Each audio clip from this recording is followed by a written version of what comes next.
kamu jangan lupa untuk tekan tombol subscribe dan jangan lupa tekan tombol like and share serta komen di kolom komentar ya.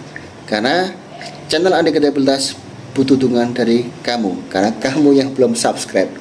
Oke, begitu kredibilitas, sabar bos.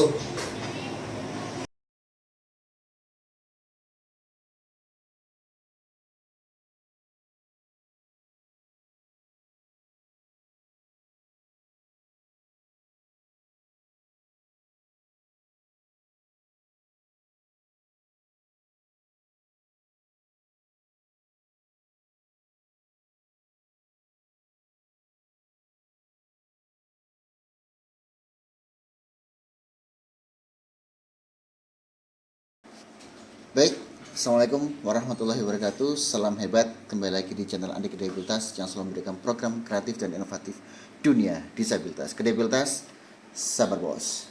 Ya, dalam video ini kita akan memberikan edukasi kepada masyarakat, kepada orang tua yang memiliki hambatan khusus, kemudian kepada guru, kemudian kepada pendidik, kemudian juga bisa kepada terapis dan sebagainya.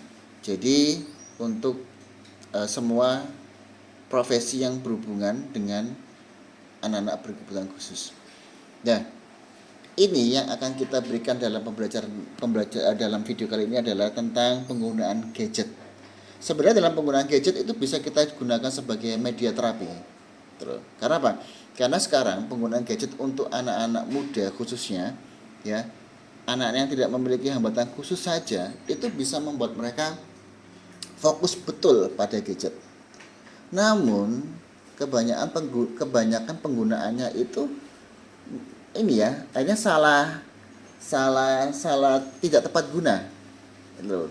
Karena kebanyakan mereka bisa jadi mulai dari pagi sampai dengan malam itu mereka hanya bermain game. Apalagi kita tahu sekarang ada yang namanya slot. Ya, ada yang main slot itu ya dia. Tahu yang slot itu ya, yang kadang-kadang bisa menghasilkan uang chip itu ya. Nah itu. Jadi kalau misalkan kita biarkan, kita tidak memantau anak-anak dalam penggunaan gadget, itu bisa bahaya. Nanti jadinya tujuannya dalam menggunakan gadget berubah, bukan untuk mengedukasi, bukan untuk memberikan, bukan sebagai alat komunikasi, bukan sebagai alat bantu untuk pekerjaan kita, namun sebagai apa? Sebagai penunjang untuk ini kesalahan-kesalahan yang bisa terjadi. Contohnya apa? Yaitu secara tidak sengaja kita akan mengajarkan anak kita untuk berbuat judi online. Nah, apalagi game itu. Nah, ini kok misalkan kita tidak kontrol, maka yang terjadi adalah yaitu kerusakan mental, kerusakan pikiran, kerusakan apalagi itu penyimpangan perilaku. Banyak gitu. Hanya dengan gadget yang kita berikan kepada anak kita yang seharusnya bisa difungsikan dengan baik, yang seharusnya bisa ditujukan dengan baik, namun karena penggunaannya tidak kita kontrol akan salah penggunaannya. Sehingga tujuannya nanti hasilnya pun akan salah, akan tidak seperti harapan kita. Nah, jadi makanya dari itu kami di sini memberikan edukasi, memberikan pengajaran, memberikan pengarahan kepada anak-anak kami untuk bisa menggunakan handphone, menggunakan gadget dengan tepat guna. Jadi mulai dari yang sederhana aja. Ya. Anak-anak misalkan tidak mengerti dengan sesuatu kata, dengan suatu hal, itu kan bisa melalui Google, search Google kan. Nah, ini yang terkadang kita tidak sadari bahwa itu adalah hal yang sangat utama dalam penggunaan handphone. Jadi kita berikan anak-anak ini semacam pengetahuan kata-kata yang baru sehingga mereka akan penasaran dengan hal itu dan mereka akan menggunakan Google. Kemudian terkait juga dengan foto, itu bisa juga dengan foto. Jadi kita ajari mereka untuk fotografi. Misalkan kita punya produk nih ya, orang tua punya produk bikin es kayak, bikin makanan kayak Lalu kita bisa minta anak kita untuk memfotonya, kemudian diedit melalui aplikasi-aplikasi yang sederhana di situ di handphone sebenarnya bisa. Daripada anak kita habis untuk main game dari pagi sampai malam, main slot judi online. Nah itu yang memang berbahaya. Jadi jangan sampai waktu kita ini hanya kita habiskan hanya dengan hal-hal seperti itu. Handphone ini sebenarnya bisa menjadi hal baik, tapi bisa juga menjadi hal jahat karena tanpa kontrol orang tua. Itu ya. Jadi dalam video ini kita akan menyimak anak-anak saudara kita yang memiliki hambatan khusus, kita berikan arahan untuk mencari sesuatu dari yang kita berikan. Nah, jadi mereka akan menggunakan handphone ini untuk mencari sesuatu yang kita berikan, yang kita arahkan. Misalkan ya, ini ada terkait dengan komunikasi, bagaimana komunikasi saat dia bekerja, bagaimana cara berwirausaha yang baik, itu harus dia cari, kemudian mereka akan membaca dan mereka akan menulis. Nah, dari sini kita akan dapat beberapa manfaat.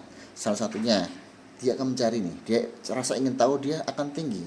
Nah, dia akan mencari melalui handphone, melalui aplikasi Google. Kemudian setelah dapat, dia akan menulis. Nah, secara tidak sengaja, dia ini sudah melakukan beberapa tindakan terapi yang kita lakukan dalam satu hal, satu momen. Nah, mulai dari mencari Google, kemudian pertama gini, membaca soalnya apa, kemudian dia mencari di Google, kemudian dia menyalinnya melalui handphone dengan pensil dan juga kertas. Nah, mereka akan menulis nih. Sudah beberapa itu. Mulai dari dia baca, mulai dari dia mencari di Google, mulai dari dia menyalin kepada kertas bukunya.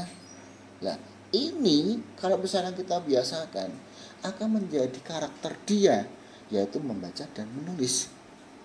Nah, itu jadi ya. Jadi kita akan menyimak bagaimana pembelajaran yang kita berikan untuk saudara kita yang memiliki hambatan khusus, yang kita tujukan untuk dua hal. Pertama adalah bekerja ikut orang atau bisa dikatakan bekerja di instansi atau di mana yang pokoknya dia menjadi sebuah pegawai. Kemudian yang kedua adalah menjadi seorang wirausaha. Karena kita sadari bahwa anak-anak kita yang memiliki hambatan khusus tidak semuanya bisa mengikuti ritme pekerjaan di luar, sehingga bagaimanapun dia harus membuat usaha sendiri, yang dimana usaha sendiri itu akan dikelola oleh sendiri dan oleh keluarganya. Ya.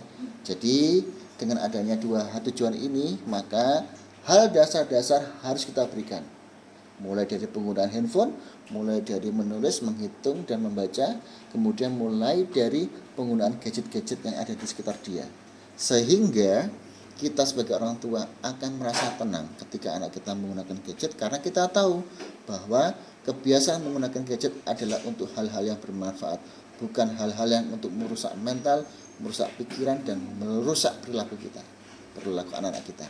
Begitu ya. Sekian dari Andi Kredibilitas. Semoga apa yang kita berikan ini bisa memberikan wacana bagi panjenengan semua, bisa memberikan arahan bagi panjenengan semua, dan bisa saling sama-sama belajar.